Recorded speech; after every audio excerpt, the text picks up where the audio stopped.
Olá, sejam bem-vindos. Eu me chamo Lucas, sou estudante de Direito e atualmente o apresentador do podcast acadêmico. Hoje iremos falar sobre os desafios do empreendedorismo feminino. Comigo, as minhas convidadas são a professora Amanda Viega Spailer, advogada, professora, mestre em Direito Constitucional, doutora em Direito. Seja bem-vinda. Muito obrigada, Luca, pela oportunidade de estar aqui mais uma vez para esse podcast, poder falar de um assunto que é muito legal, junto com a minha amiga, colega e professora Jennifer. Espero contribuir aí com todo esse episódio. Só uma correçãozinha. Ainda não sou doutora, só porque sou advogada. É por ordem de Dom Pedro. Exatamente, mas academicamente doutoranda. Perfeito. E também como convidada a doutora Jennifer Marfrim, advogada, mestre em Direito, professora, especialista em ensino jurídico inovador, criadora do projeto que conecta direito, comunicação e transformação. Seja bem-vinda. Obrigada, Luca. Muito obrigada pelo convite. Obrigada, Amanda. É uma honra estar aqui com vocês hoje, falando sobre esse tema tão importante para o nosso universo, né, feminino, que muitas vezes é preterido em diversas políticas públicas, mas esse tipo de programa é o que faz com que a gente evolua e mude esse... Quais direitos garante igualdade no empreendedorismo brasileiro? Olha, vou começar respondendo aqui uma pergunta que já é meio difícil, meio polêmica, né? Que a gente chama aí da questão das igualdades. Primeiro ponto, acho que a gente deve mencionar a questão da Constituição, como professor de Direito Constitucional, não posso deixar de mencionar sobre a Constituição. Já no artigo 5º, garante a igualdade entre homens e mulheres. O artigo 3º, que fala sobre, né, a questão dos fundamentos, os objetivos da República, que é a questão do desenvolvimento humano sem qualquer tipo de discriminação. Temos o artigo ali 170 também, salvo engano, que traz o trabalho como uma iniciativa para o desenvolvimento da nação humana e a necessidade para o desenvolvimento próprio. Então, a gente tem a Constituição que já garante ali nos primeiros artigos essa igualdade de gênero. Mas, né, temos aí leis específicas para empreendedorismo feminino, não temos uma exata, né, até o meu conhecimento, a professora Jennifer pode até me corrigir, temos aí sim políticas públicas relacionadas ao feminino, à mulher, mas com relação à legislação como um todo, temos a Constituição como base, que a gente pode colocar como um primeiro momento. E de fato funciona? Quer responder ou eu respondo?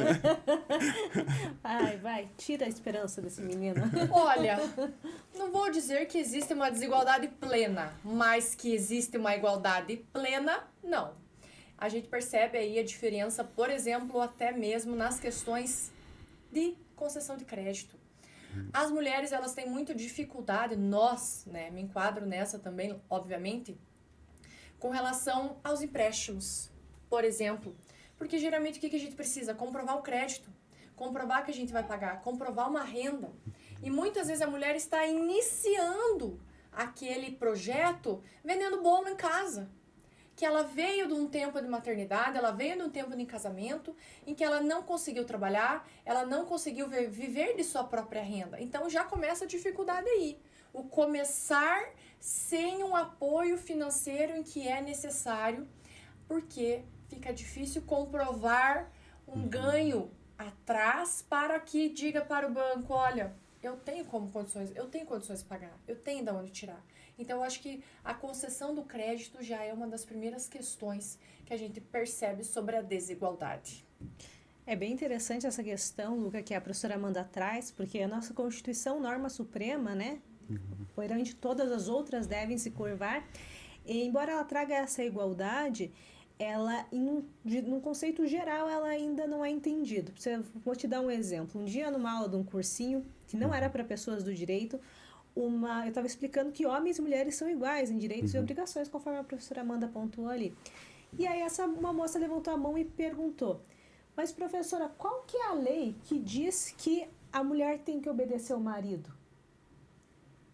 Vocês acreditam nisso? Vocês que são operadores do direito provavelmente estão surpresos, né? O público de casa, não sei se é transmitido para o público em geral, mas muitas pessoas devem estar com essa dúvida também. Mas qual que é a lei, professora Amanda? Qual a lei que diz que você deve obedecer ao seu marido? Essa lei, ela não existe, obviamente. Só que na cabeça de muitas pessoas, ela existe.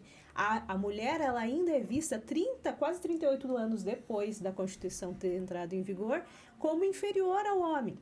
Essa questão do crédito que a professora Amanda trouxe é bem interessante. Estudos demonstram que quando uma mulher vai pedir crédito para uma instituição financeira, em regra, né, nós vamos ver que tem políticas públicas agora voltadas a incentivar isso, em regra, o que a instituição financeira quer saber? Se você tem condição de me pagar de volta. Se um homem vai pedir um empréstimo, o que a instituição financeira quer saber? Qual que é a prospecção de crescimento para a empresa? Ou seja, de uma forma premeditada, presume-se que a mulher ela tem mais risco do negócio só por ser mulher. Ou seja, se você for, Luca, me pedir um empréstimo, eu vou perguntar, Luca, que legal essa sua ideia. Qual que é a prospecção? Quanto que a gente pretende crescer aí nos próximos anos? Se a professora Amanda for me pedir um empréstimo, falar, tá, mas me traga garantias que você vai conseguir me pagar. Isso é um grande problema, isso é uma grande barreira, porque nós sabemos que a forma como nós somos tratados nesses ambientes também faz com que a gente continue ou recue nos nossos objetivos, nos nossos projetos. Não tem como falar aquela frase lá, garantia sou eu, né? Porque eu não vou me dar de garantia, porque senão eu não vou conseguir garantir o que preciso garantir. Verdade. A legislação brasileira oferece algum tipo de incentivo para empreendedoras mulheres? Tem algum... Nós temos visto agora um crescimento dos incentivos nas políticas públicas, mas a partir da iniciativa de instituições financeiras, tá? E não só financeiramente, como um incentivo à profissionalização, à especialização. O SESC, por exemplo, oferece vários cursos e vários incentivos à mulher empreendedora. Por quê? Para que a gente faça com que a igualdade realmente exista, nós precisamos dar meios para que as mulheres conquistem um espaço que a priori, é ocupado majoritariamente pelos homens. Então, por exemplo, o Banco do Brasil, a Caixa, tem programas de incentivo à mulher empreendedora. Aqui no Paraná, nós temos a Fomento, que faz empréstimos para microempreendedora com taxas bem reduzidas, abaixo de 0,90% ao mês, o que é muito incomum nesse mercado. Então, o que nós buscamos sempre é essa igualdade por meio dos incentivos, e não com uma lei, até porque o nosso Congresso tem bastante receio, bastante aversão a querer compreender que existe uma diferença real entre homens e mulheres. Até essa lei da misoginia, não sei se vocês têm acompanhado, está sendo bem difícil as pessoas entenderem que as mulheres são as maiores vítimas de violência doméstica. Existe uma campanha, inclusive, de grupos de Red Pill, dizendo que mulheres, Amanda, matam mais homens do que o contrário, você sabia?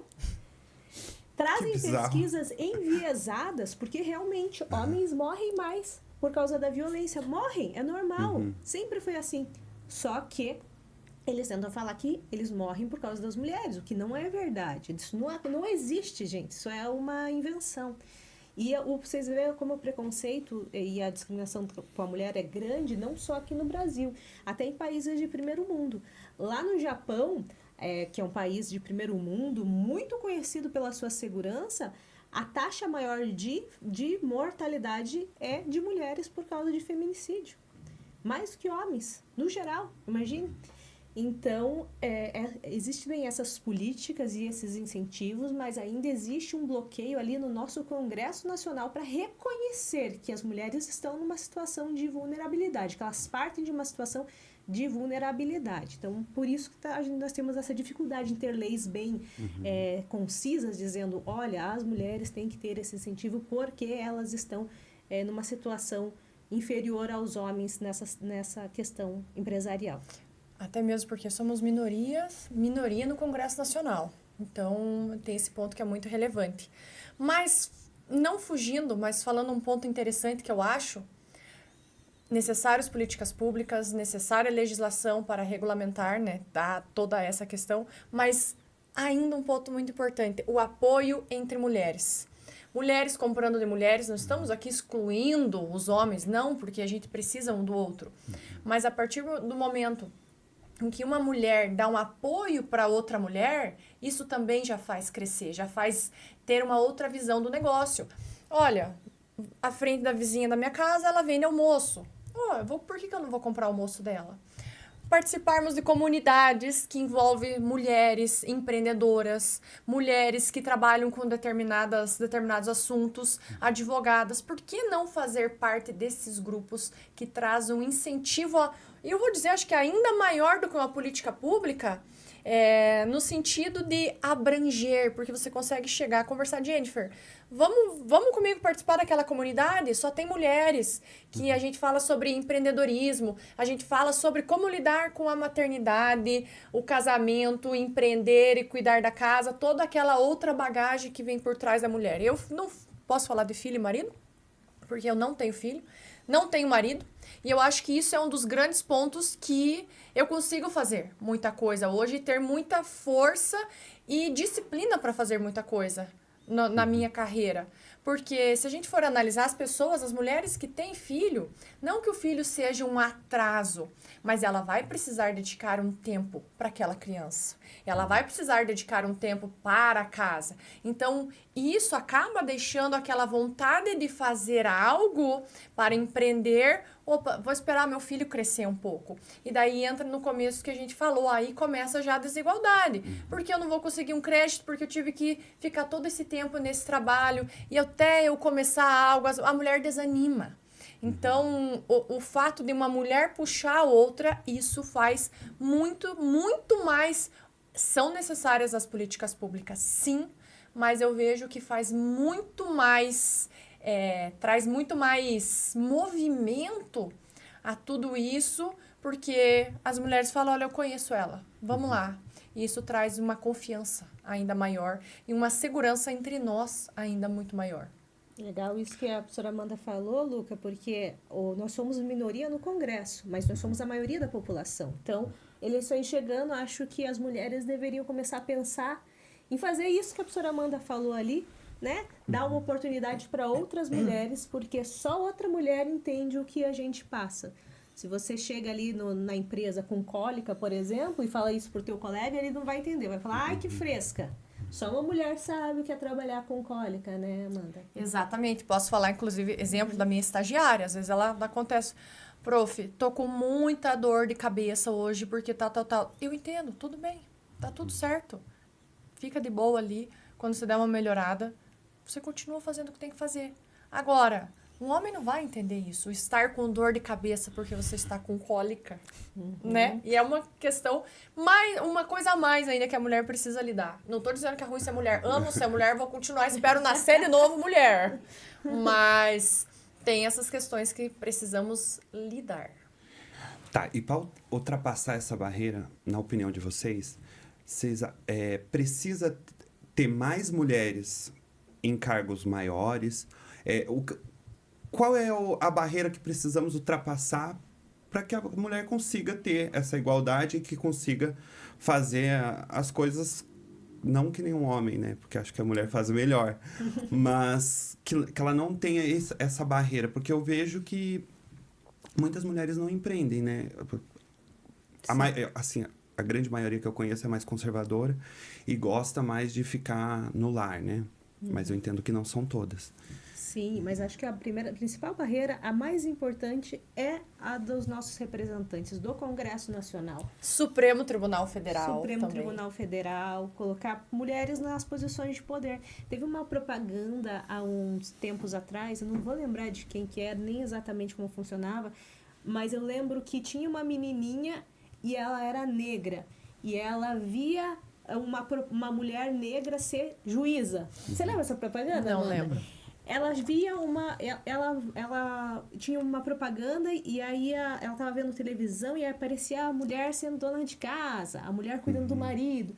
E aí um dia ela viu uma mulher juíza, uma mulher juíza negra, e ela viu que ela também podia chegar lá. Para as mulheres verem que elas podem chegar lá, elas precisam ver outras mulheres chegando lá.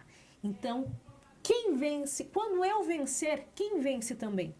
Se eu venço, as outras mulheres vencem junto comigo.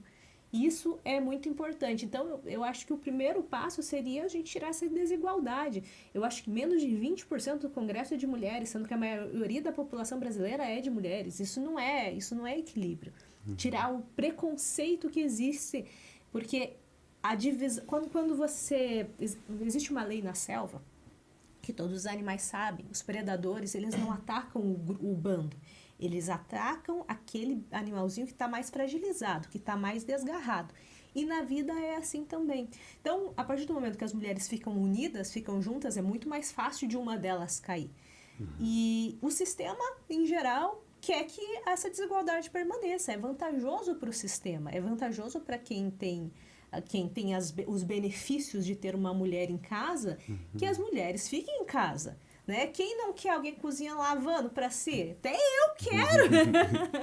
Né? Então, eu acho que o mais importante seria mudar, como a Amanda falou, ali no Supremo Tribunal Federal, equilibrar um pouco mais essa questão ali no Congresso Nacional e fazer as pessoas pensarem que só uma mulher vai entender o que uma mulher sofre. Tá?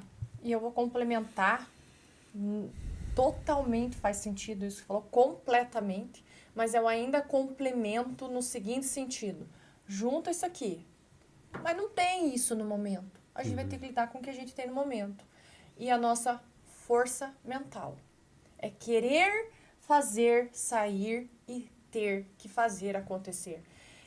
Porque existe sim toda essa questão de um conservadorismo interno, já inerente na cabeça da mulher, porque ela cresceu escutando isso no inconsciente, é o inconsciente coletivo. Então a gente precisa, primeiramente, o que você quer? Esse dia eu estava conversando com uma moça e ela estava me falando que ela está com muito medo porque ela está começando um novo empreendimento. Mas ao mesmo tempo, ela tem uma outra oportunidade de trabalhar registrado. E ela já investiu nesse empreendimento que ela está para começar e ela está muito na dúvida. Eu perguntei, mas por quê? Porque eu tô com medo. Perguntei para ela, e se você tirasse esse medo? Faz de conta que você não tem esse medo. Se você não tivesse esse medo, qual seria optar? Ela ficou me olhando. Falei, você tem uma resposta. Qual seria? O meu empreendimento. Então vai, faça. Dificuldade a gente vai ter desde que a gente nasceu. Desde que eu nasci, eu escuto falando, estamos em crise econômica, estamos em dificuldade, o povo tá sem dinheiro. Eu escuto isso desde que eu me entendo, comecei a entender alguma coisa.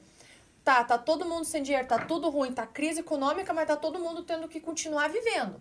Então, a gente vai ter que continuar vivendo. A gente vai ter que fazer. Então, fazer o que tem que fazer. Colocar as coisas no seu devido lugar. Ser mãe no momento que tem que ser mãe. Ser esposa no momento que tem que ser esposa. Ser amiga, porque daí as mulheres também confundem, né? Não querem mais, não tem aquele tempo de sair com as amigas. E muitas vezes o fato de sair com as amigas é o que vai trazer a força. Porque uma mulher dá uma força para outra. Às vezes inconscientemente também. Mas uma mulher dá força para outra. Então, se colocar em locais em que as pessoas vão te colocar para cima para um crescimento. Porque se continuar naquela mesma zona de conforto, o teu pensamento vai continuar a mesma coisa, mas eu não consigo, mas é difícil, mas nossa, as mulheres da minha família sempre foram assim. Não, precisa ser feito diferente, mas precisa ter muita força de vontade.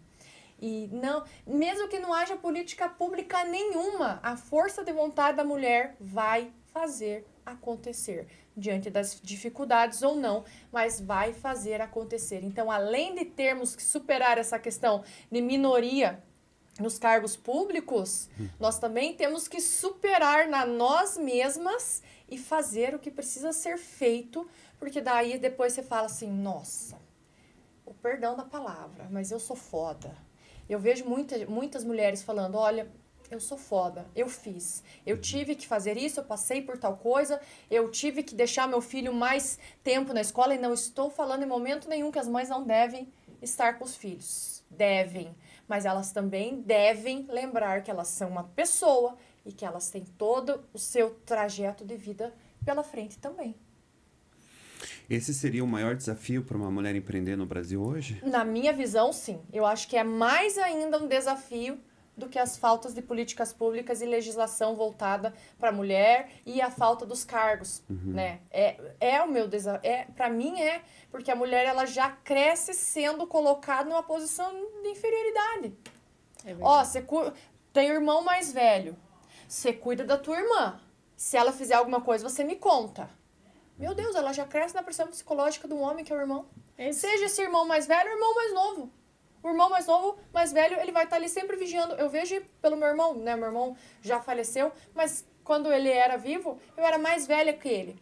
Ele falava, vou contar pra mãe. O que você tá fazendo? Tô vendo, você não vai. Você não vai desse jeito. O meu irmão, que era mais novo que eu.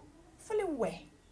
Então a gente já cresce com isso. Já cresce com essa limitação imposta por nós mesmas e também pela sociedade masculina, que também tem isso de forma inconsciente. Muitos nem sabem que tem, mas muitos também sabem. Então, para mim, a maior dificuldade. Uma grande dificuldade, é isso que a professora Amanda estava falando anteriormente, a questão da dupla jornada, né? A mulher tem dupla jornada mesmo quando ela é empreendedora. Então, para você colocar uma força de trabalho, depois de ter limpado a casa, cuidado de filho, feito comida, é muito mais difícil do que você simplesmente acordou, belo e formoso, tomou um banho e foi trabalhar, não é verdade? Você vai estar lá cheio de energia querendo fazer.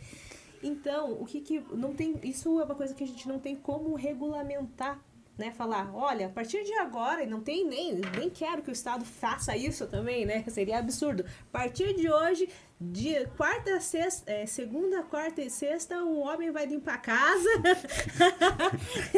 Seria bom! Sábado, a mulher, não tem como dividir isso. Então, a gente precisa mudar a cultura e a forma como os homens entendem que as coisas aconteçam. Mas também mudar a mentalidade da mulher. Porque as mulheres, elas acham que esse é o dever delas. Para vocês terem uma ideia, minha mãe já é falecida, mas a minha mãe acordava todo dia, 6 horas da manhã, para limpar a casa, gente. Ela limpava a casa o dia inteiro. Ela limpava a casa arrumada. Ela se arrumava, ela usava um saltão, assim, eu não sei como que ela... e limpava a casa o dia inteiro, fazia comida, deixava tudo certinho lá pro meu pai, para quando ele chegasse do trabalho. E ele não fazia nada. Naquela época, meu pai não fazia absolutamente nada em casa. E depois que minha mãe morreu, o meu pai se viu obrigado a cuidar dos 3 filhos. E aí ele foi e fez acontecer. Ele faz, hoje em dia, faz comida, ele limpa a casa, ele faz tudo. É verdade, ele porque eu roupa. conheço o pai da Jennifer e o dia que eu vi, a Jennifer, às vezes ela não levanta nem pra pegar o prato. Eu sou uma privilegiada, eu sou praticamente um homem hétero. Muito bom. Na minha casa, graças a Deus, o meu pai, ele conseguiu uma esposa nova, né? Casou novamente. A esposa dele também é maravilhosa, mas lá eles dividem. Agora eles dividem. Então, a sobrecarga que ficava toda sobre a minha mãe naquela época, que fazia tudo, e achava que ela, inclusive brigávamos, porque ela queria que eu lavasse a louça, e o meu irmão não. Isso que a Amanda falou. Então, a Jennifer lava a louça e eu falava, por que ele não lava? Ela, porque ele é homem. Daí uma vez a minha avó, né? Minha avó meio feminista falou assim, mas não é pra lavar com a mão? Não é pra lavar com a mão? Quem entendeu, entendeu. Referência. Mas existia isso, esse era o pensamento. Mas você vê como o homem pode mudar. Um homem num estado de, a mulher faz tudo, ele pode deixar, mas a partir do momento em que o homem tem que fazer as coisas, ele faz, ele encara, ele consegue também. E por que não dividir, não tirar um pouco do peso, não é verdade? Verdade. Você sabe que a primeira figura feminina de poder que eu conheci, que eu admiro e continuo admirando, foi a minha avó. Que, ao contrário de toda a minha família e das minhas tias, que seguiram sendo dona de casa, tudo, a minha avó não se conformava em não ter as coisas. Então, a minha avó foi trabalhar. E ela fala isso até hoje, que ela é o homem da casa. Porque a minha avó não cozinhou, não fez nada. Só que era isso. Então, assim, a minha avó, ela acabou ficando doente no processo, mas ela era muito braba. Ela tinha que fechar a cara, porque senão, imagina, ela trabalhava na indústria e ela tinha que falar com o peão, que não está acostumado com uma mulher falar, né? Então, ela acabou tendo, assim, uma armadura de estar sempre braba, de ser, assim, implacável. Porque ela precisava buscar esse espaço. E eu achava demais a minha avó baixinha, loira, chegar à idade... Assim, claro, não assédio moral, mas um pouco. Os anos 90, né? E aí ela brigar com o marmanjo mesmo, assim, ó, de igual para igual. Não tinha, assim, ninguém tirava uma lasquinha dela. Eu quero fazer um comentário, né, com relação a isso. Eu entendo de fechar a cara com o que você falou da sua avó. Quando eu comecei a dar aula, por exemplo, faz um tempinho já, eu tinha uma cara de criança, eu acho. E Ainda tem.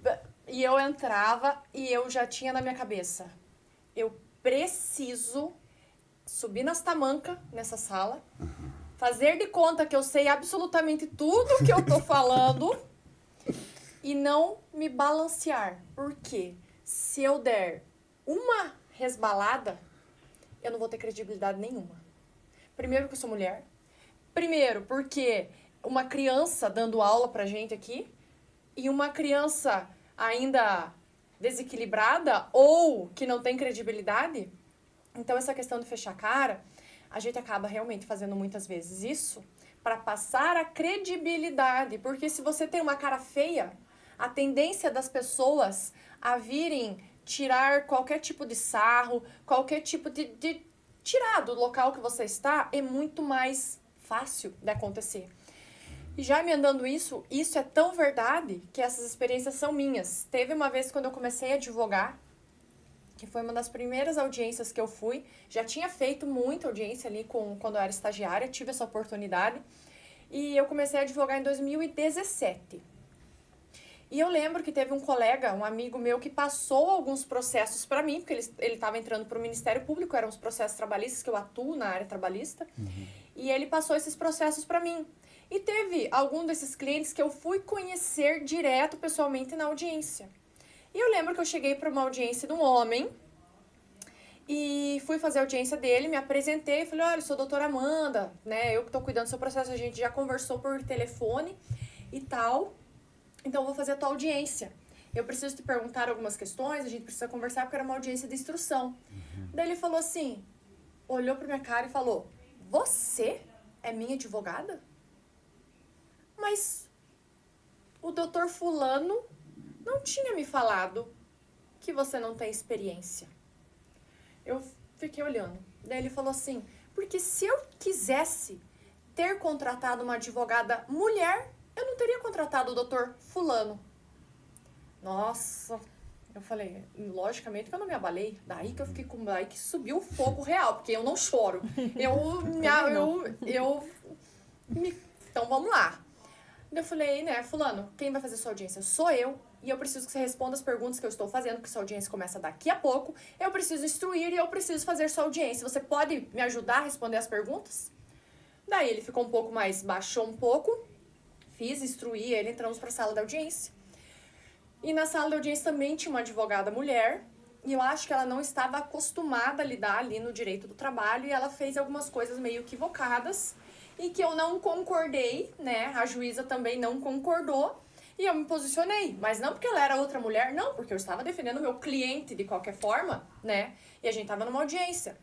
Na hora que saímos da audiência, ele olhou, virou pra mim e falou assim, nossa, realmente, você sabia o que estava fazendo. Desculpa, mas eu vou ter que te perguntar, quantos anos você tem? Eu falei, olha, o suficiente para saber o que eu tô fazendo. Só que depois esse cliente, pra mim, perdeu uma credibilidade, assim, ó. E eu vou falar pra vocês, a ação dele deu uma bolada. Só que até hoje não recebemos, porque deu uma execução frustrada. Mas, depois daquele dia, ele passou a me tratar de uma forma completamente diferente. Mas por quê? Porque eu tive que me posicionar e realmente demonstrar pra ele que eu tava fazendo, o que eu sabia que eu tava fazendo. Então, é difícil. Eu tinha um sócio também no início, quando eu comecei a advogar, em que os clientes vinham, a gente atendia junto, era cliente trabalhista, eu fazia o atendimento, o cliente homem só olhava para o meu sócio, homem. E tanto que ele falava assim, José Augusto, o nome dele, fulano, você tem que falar com a doutora Amanda, é ela que vai fazer a sua audiência. Não, mas eu quero falar com o senhor, doutor. O que eu vou fazer, né? Só continuar fazendo o que eu tenho que fazer, me posicionar. E daí, só que daí vem mais aquela pressão um pouco. Porra, eu vou ter que demonstrar de novo que eu sei que eu tô fazendo só porque eu sou mulher? Claro que eu sei que eu tô fazendo, senão eu não tava aqui, não é? Então tem essas... Ainda hoje acontece esse tipo de coisa, né? Então essa questão que você estava falando da sua avó, de se você chegar, se posicionar, Precisa, especialmente em uma sala de aula, com um monte de aluno homem mais velhos que você e que geralmente você está dando aula, eles estão conferindo no celular para ver se é verdade o que você está falando. Nas audiências, com o juiz, com membros do Ministério Público e com outros advogados. Lógico que tem advogados assim, ó, homens, completamente, eles têm noção total, eles sabem. Agora, tem outros que tentam mexer na fragilidade pelo fato de você ser mulher. Eu vou abalar ela, sabe? Acho que você já deve ter passado por isso também. Outro ponto, complementando ali que a professora Amanda estava falando, da gente ficar com cara fechada também, é a questão do assédio. Eu já sofri muito assédio na vida, principalmente no Instagram. O meu Instagram, hoje em dia, é a minha forma de divulgar o meu trabalho, né? Que eu dou aula, que eu advogo, o meu empreendimento. E eu já publiquei artigos na Gazeta do Povo, no Terra, no UOL, em diversos veículos.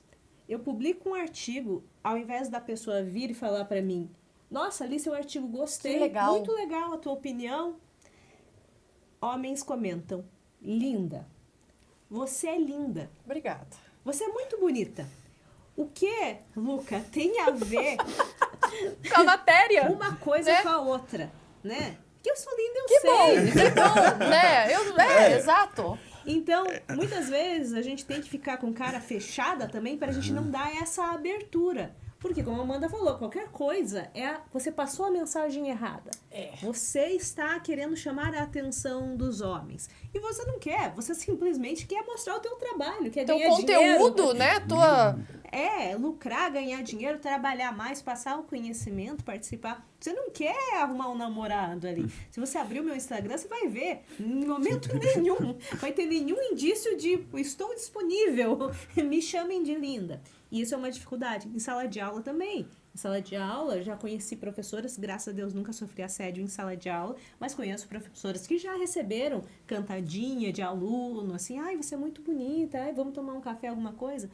E é por isso que você tem que manter uma postura assim. Daí você faz uma brincadeirinha, mas depois você já, né? Tem tudo ser muito contido, assim, tudo é muito calculado quando você é mulher por causa disso. E daí pra você empreender.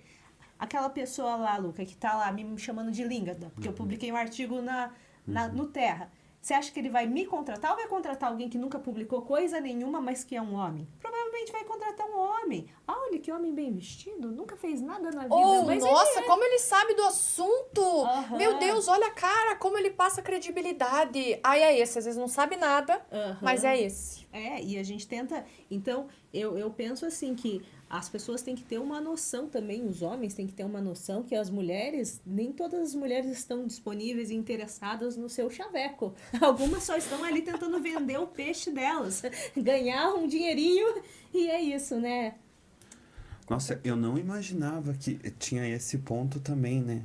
Eu tô vendo tuas caras, você tá fazendo umas caras assim. Eu tô adorando, mas assim, muito. Você não imagina quanto linda eu recebo. Publiquei um artigo, eu sou linda. O artigo tá bom? Não sei, Luca. Não sei, ninguém leu. Eu falo dos seus artigos, eu sempre comento. A Amanda comenta, mas a Amanda não me chama de linda. Você é linda. Mas... obrigada, amiga. Você é linda. Eu vou querer ler o artigo depois. Tá. E de que forma vocês acham que o direito pode contribuir para essa igualdade, para ajudar no empreendedorismo feminino? Eu penso que a questão vai até mais, além do direito, né? Além da gente implementar políticas públicas, principalmente essa lei da misoginia. Eu acho que a lei da misoginia vai ajudar muito as mulheres empreendedoras, porque não sei se vocês já viram grama de condomínio, assim, que tem criança. Sim. Enquanto não coloca uma placa dizendo não pise na grama, as crianças pisam na grama. Até as coisas mais óbvias, elas precisam ser ditas. Então, esse reconhecimento da igualdade a partir de uma lei, a partir da penalização, é difícil a gente falar, vamos colocar o direito penal, ele só atua quando é uma coisa muito grave, mas é uma coisa muito grave. A partir do momento em que começam a fazer trend de, eu vou pedir ela em casamento, se ela não aceitar, eu vou bater nela, isso é um problema grave, tá? Então, mas eu acho que vai além disso. A instituição dessa lei, eu acho que ela é sim importante pra gente, e não existe diferença, né, entre você ser um babaca e você ser um criminoso. Você falar que eu dirijo mal porque eu sou mulher, em que pega as pesquisas demonstram que as mulheres dirigem melhor, por isso o seguro é mais barato, é uma coisa, você está sendo babaca. Agora, você falar que eu não mereço trabalhar porque eu sou mulher, deveria ficar em casa, é uma coisa muito diferente. Então, eu acho que o direito ele ajuda sim, mas a gente transmitir a ideia, fazer isso que a gente está fazendo aqui, conversando, falando com as pessoas que estão em casa, com os homens, para que eles repensem também se eles estão agindo da forma certa com as suas companheiras, se eles estão valorizando o trabalho das suas amigas lá que estão no Instagram postando conteúdo, ao invés de ficar chamando elas de lindas. Levar para as escolas essas questões, né? A gente sabe que o feminicídio tem explodido aí, e o feminicídio, ele é um reflexo do homem se sentir superior à mulher. E não é só a mulher dele, é todas as mulheres. E, principalmente, nós chegarmos lá, como eu falei, nós mulheres vencermos, nós chegarmos lá e mostrarmos para as outras, olha pessoal, eu cheguei aqui, se eu cheguei aqui, você pode também. E como a professora Amanda falou, me dê a sua mão, vamos juntas. Não ter medo de assumir o papel que se tem. Não ter medo de assumir o papel que vem a oportunidade. E não ter medo de fazer acontecer aquele papel assumir. E mais, vou repetir o que eu falei no começo. Tá precisando uma ministra lá no Supremo Tribunal Federal. Porque, como você falou da questão do direito, tem muito peso quem chega até o Supremo Tribunal Federal. Então, atualmente temos uma. Então, precisamos ter, sim, esse lugar nesses locais públicos e que são vistos para que possamos falar. A própria ministra Carmen Lúcia, eu amo a Carmen Lúcia, eu gosto muito da Carmen Lúcia. E ela falou uma coisa que é verdade. Tem numa entrevista, não lembro qual jornal, mas ela fala. Ela não é casada, ela não tem filhos. Por quê? Ela teve essa escolha porque ela sabia, se ela optasse por uma escolha diferente entre casar e ter filhos, ela não conseguiria seguir com o profissional dela que ela gostaria. E hoje, provavelmente, ela não estaria como ministra do Supremo Tribunal Federal. Então, ela se abdicou desse fato. Não estou falando que todo mundo precisa se abdicar. Mas ela falou, não, eu vou me colocar nesse papel porque eu vou mostrar para as outras mulheres que é possível. Então, é se colocar e tomar posse do seu papel, especialmente o que você quer fazer profissionalmente, porque isso é extremamente necessário. Nessa questão de empreender também, né, Amanda, é muito importante. Você pensar assim que...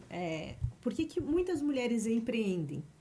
Uma coisa que a Amanda pontuou, e é verdade, gente, mas acreditem, todo mundo tem medo de começar. Todo mundo. Até hoje eu tenho. Ninguém vai falar. Os homens falam menos, né? Olha, eu tô com medo de começar um negócio, mas eles também têm medo. Da mesma forma que todo mundo tem medo de começar a dirigir. Todo mundo tem um medinho ali. Você tem que enfrentar esse medo. A gente não pode pensar, o medo é irreal, ele não existe. Ele vai acontecer e você vai ter que enfrentar ele de alguma forma ou de outra. Mas por que muitas mulheres começam a empreender dentro da cozinha de casa? Porque elas perderam os empregos em que elas eram registradas. Por quê? Muitas vezes porque elas tiveram filho. Eu li uma pesquisa, eu vou dar um dado aqui, gente, mas não é científico, tá? Então vocês confirmem aí. Mas eu li em um jornal que cerca de quase 50% das mulheres perdem o emprego cerca de 3 anos depois de ter um filho. É um número muito alto. E o que você vai fazer? Porque depois para você reentrar no mercado de trabalho é difícil, ninguém quer. As pessoas não falam abertamente. Não vou contratar você porque é mulher. O Luca trabalha no Tribunal de Justiça, trabalhei no Tribunal de Justiça e ouvi muito juiz dizer que não contratava mulher porque mulher engravida. Mas isso nas empresas privadas tem muito. As pessoas não vão falar pra você, não engravide, senão você vai ser demitida. Você simplesmente vai ser demitida. Eles vão arrumar um motivo e vão arrumar outra pessoa. Por quê? Porque eles acham que, eles não entendem que o sistema, que um dos papéis mais importantes da sociedade é você ser mãe de alguém. Então, a partir desse momento que as mulheres elas não conseguem voltar para o mercado de trabalho, elas começam a empreender. Então, esse é um dos grandes motivos das mulheres virarem empreendedoras e começarem informalmente, né? Fazendo unha, fazendo comida, fazendo bolo, vendendo. Eu, quando tinha 14 anos, eu vendia Avon porque eu queria ganhar meu dinheiro, eu já tinha que vender. Vendia Avon, levava uns calotes lá, mas desde então eu já tinha que fazer. E uma coisa muito interessante que eu ouvi numa audiência, que uma mãe, nossa, acabou comigo aquela mãe aquele dia, eu fiquei sem resposta. Ela falou assim, que eu tava defendendo o pai, era uma ação de alimentos, e eu falei, ele não vai, ele não tem, né, condição de pagar e tal, mais do que isso. E o menino precisava de um curso, segundo a mãe, porque ele estava com 14 anos, queria ser jovem aprendiz, lá precisava fazer um curso e tal. E eu falei, olha, mas esse é o limite dele, né, e tal. Aí a mãe falou assim, doutora, mas quando um filho precisa, a mãe vai fazer faxina. A mãe vai catar lata se for necessário. Por que ele não pode arrumar um bico para ajudar a pagar esse curso para o nosso filho? O que eu vou responder, Luca? Eu vou ficar quieta. É verdade. Eu vejo tanta mãe se quebrando para dar um jeito para sustentar o filho, fazendo bolo, fazendo salgadinho, né? Pintando unha, como ela falou. Então, essa é uma realidade. As mães, as mulheres, elas não sabem o poder que elas têm. Essa é a verdade. Exato. Essa é a minha dúvida, porque eu acho que assim... Eu sou fã, né? Então, eu acho que mulher faz coisa muito melhor, inclusive, do que homem, porque as mulheres que eu conheci são mulheres muito fortes. E eu acho que, assim, o que tá acontecendo que elas não vão? Porque, por exemplo, não tem muita candidata, até agora eu tava vendo, acho que não tem nenhuma candidata a governo do estado aqui do Paraná, por exemplo. Eu acho que não. Não tem. E nas últimas também não tava tendo, que nem... no Supremo só temos agora a Carmen Lúcia, né? A Rosa Weber se aposentou. E por quê, né, gente? Você acha que a educação pode, de alguma forma, ajudar? Ou o que as mulheres que estão nos ouvindo pode fazer para conseguir empreender e buscar o seu lugar? Fizeram uma pesquisa esses tempos de quais são as profissões que você vê menos uma mulher assim, ocupando aquela posição, e na política foi, acho que a segunda colocada em que as pessoas menos veem mulheres como políticas. Isso é uma realidade, né? Se você for pensar nas estatísticas que a gente tem atualmente. Eu acho que o ambiente da política, ele é muito hostil. Sim. E as mulheres, elas são treinadas a serem inseguras. Nós fomos advogadas, não. A gente é treinado para bater boca, não é mesmo? Só que a gente teve que treinar para isso. A gente teve... né? Exatamente. Porque senão nós seríamos mais umas treinadas ao contrário. E eu acho que é um ponto importante, assim, que na minha experiência pessoal, é os homens, os pais, porque o meu pai sempre me disse que eu podia fazer qualquer coisa. Ele sempre falou que eu era o máximo, que eu era forte, que eu podia fazer qualquer coisa que o meu irmão fizesse. Detalhe, meu irmão era superdotado.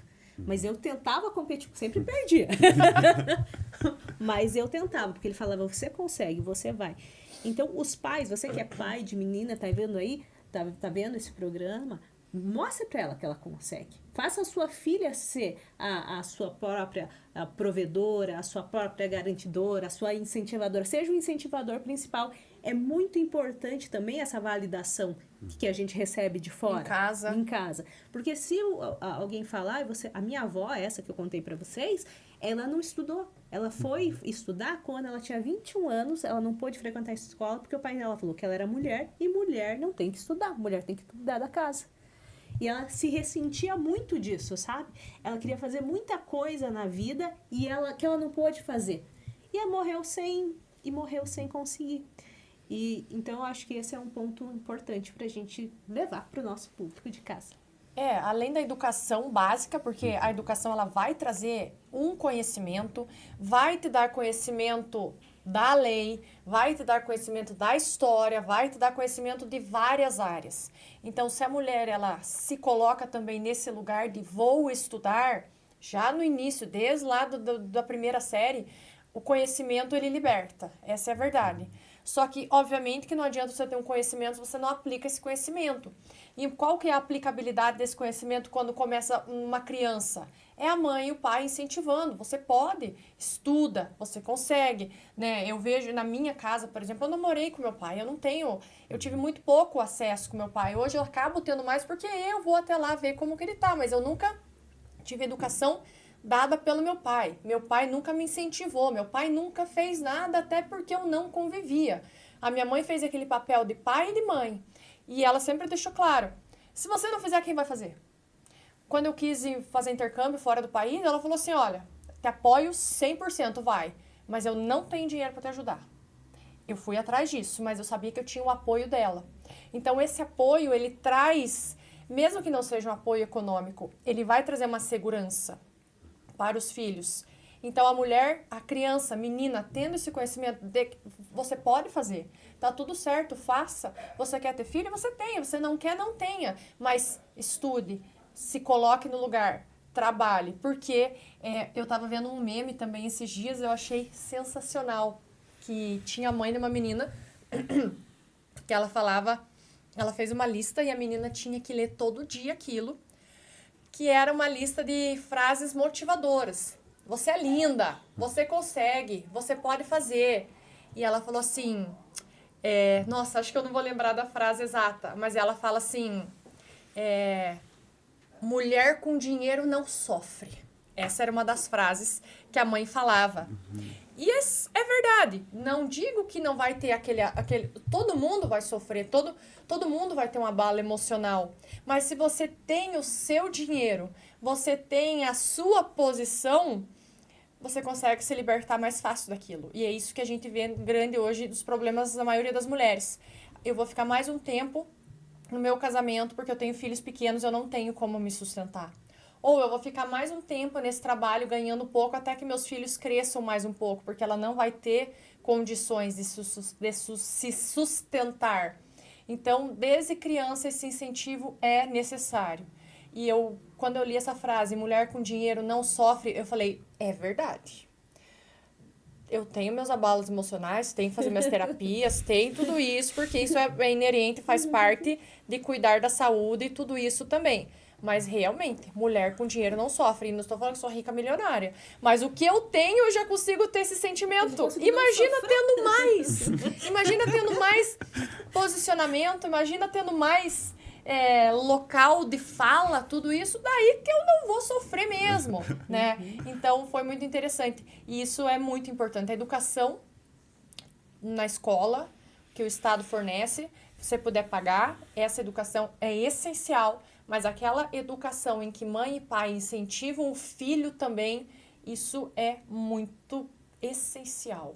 Essencial, porque senão depois vai ter que aprender depois de velho. Tipo eu, que vou ter que aprender a fazer as coisas. Não tem minha mãe, não tem meu pai, eu vou fazer, eu tenho que fazer, tenho que me libertar dessas amarras e me colocar aonde eu devo estar. Daí é um pouco mais desafiador, digamos assim, se você já cresce com um incentivo, com uma força interna desde pequeno. Maravilhoso. Eu fiquei com uma dúvida sobre a lei... Da misoginia? Da misoginia. Podemos falar sobre um pouquinho? Brevemente, porque eu não estudei. Porque eu não... Assim, quais são as mudanças? O que vai ter de diferente com essa lei? Em regra, a lei busca penalizar aquela... Não vou saber as penas certinhas, mas penalizar as condutas que são vinculadas a misoginia, né? Você discriminar uma mulher pela situação, por ela ser uma mulher. Você, por exemplo, ameaçar de violência. Se você não fizer isso, você vai ter consequência.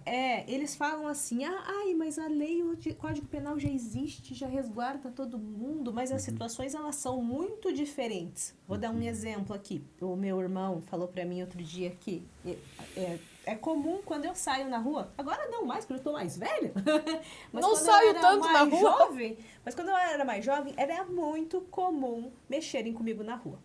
Muito comum. Isso é muito desagradável. Meu Deus. E um dia eu comentei com ele assim, nossa, é muito chato mexerem comigo na rua, né? E ele falou assim, mas para de bobeira, que exagero, mexem comigo também.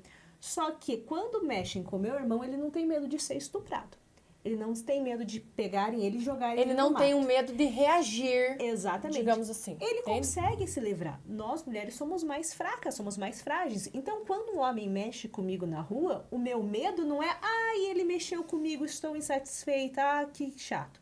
Não, é que isso escale para uma situação pior. Porque a gente sabe o que acontece. Eu viajo bastante sozinha. Bastante. Só que eu viajo com medo.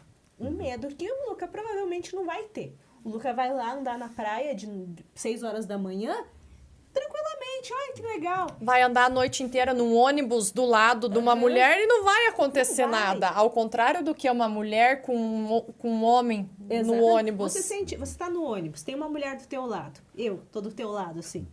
Você vai se sentir constrangido? Vai sentir medo? Se eu atacar você, você consegue se defender de mim? Consegue. Você me dá um peteleco, eu vou.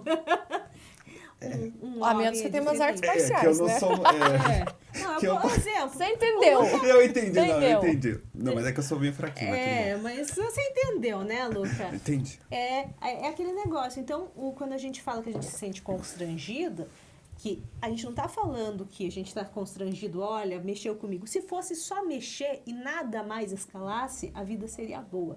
Mas a vida não é assim. Quando eu tinha 12 anos, passaram a mão na minha bunda na rua. Eu tava andando tranquilamente, passou um cara e passou a mão em mim. E eu fiquei, o que aconteceu? Aconteceu comigo também. Você sente assim, meu Deus. Você não sabe o que fazer, você não entende naquela Você sente época. vergonha de algo que não foi você que fez. E naquela época não tinha essa lei de assédio, não é assédio, aquele que tem do ônibus agora, esqueci o nome. É importunação sexual. Não existia aquilo. Então passaram a mão em mim, eu fiquei atônita, tipo, não sabia o que fazer, não sabia se não entendia Sabia a se tava- situação. Hoje em dia não, hoje em dia você sabe, entende? E mesmo assim, sabendo o que fazer, na hora a situação é tão constrangedora que você seja advogada, você seja juíza, seja lá o que for, você vai ficar tão sem reação que você não vai saber o Você que fica fazer tentando- naquele momento. Muitas vezes você fala, meu Deus, e agora? O que aconteceu? Você esquece absolutamente de tudo. Porque se você entra numa coisa, não dá pra explicar, porque eu já passei por isso recentemente, aconteceu, tem até um processo aí e tal, mas você fala, meu Deus, eu sou advogada e como que eu não consegui reagir? Então não é o fato do que você é profissionalmente, o conhecimento que você tem, é o fato do teu intrínseco não conseguir reagir diante daquela situação. Exatamente, é isso que a Amanda tá falando, é pura verdade. Agora, nós estamos falando bastante disso, né? Dessas situações, nós estamos instruindo as nossas meninas o que fazer. A gente já viu que aqui em Curitiba vários homens já foram presos em ônibus por importunação sexual, depois dessa lei aí. E, enfim, esse conjunto de normas aí da misoginia, e a crítica a esse projeto seria, mas não diz exatamente o que é misoginia. E esses discursos também, ela busca penalizar esses discursos de ódio contra a mulher, desses grupos, por exemplo, esses grupos Red Pill que tem esses discursos de mulher é inferior mesmo, mulher tem que limpar a casa. Não sei se você tem acompanhado isso, mas é uma coisa inacreditável de doida. Você fala, e tem um influencer, não lembro o nome dele, que ele fala isso, não vou lembrar o nome dele, mas ele fala sobre as mulheres elas terem que ser inferior, você tem que obedecer Deus, que fosse assim. Gente, agora eu acho que a gente tem que sempre falar sobre isso. Então essa lei ela vem para realmente trazer maior proteção para aquelas situações que a mulher sofre e o homem não sofre. Se alguém mexe comigo na rua, o meu medo é que alguma coisa escale. Se um homem sofre um assédio na rua, ele passa e fala... Que lindo, anda sem camisa ainda. Vida que segue, que se ela não vai conseguir me arrastar, não vai conseguir me atacar, não vai Exato. conseguir fazer nada. Agora, nós mulheres é diferente, né? Agora a gente pode usar spray de pimenta aqui, né? No Paraná, ainda bem. Esses dias um Muito amigo bom. até me deu um. Amanda, fica, guarda no carro, qualquer coisa você usa, tal. Então, a senhora tem que Espero tomar não cuidado. precisar, não quero precisar. Mulheres que estão ouvindo, spray de pimenta é para você usar em casos em que a sua Necessidade. incolumidade pública está sendo abalada. Se um cara vem roubar teu celular, você entrega o celular, entrega a bolsa. Se ele tentar te agarrar, te estuprar, te bater, você usa o spray de pimenta. Não é pra... o ladrão veio, tchá! Ele pega, tira em você, acabou. Né? Exatamente.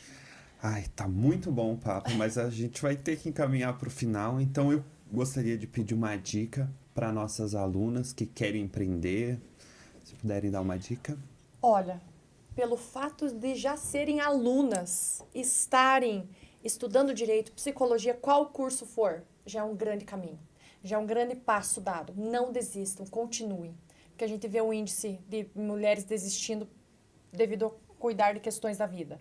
Não desistam, continuem, façam acontecer, conversem com outras mulheres, se inspirem em outras mulheres, porque a gente precisa ter uma inspiração mulher, Peçam apoio a outras mulheres, ajudem outras mulheres. Não desista do que você tem para fazer. O passo, né?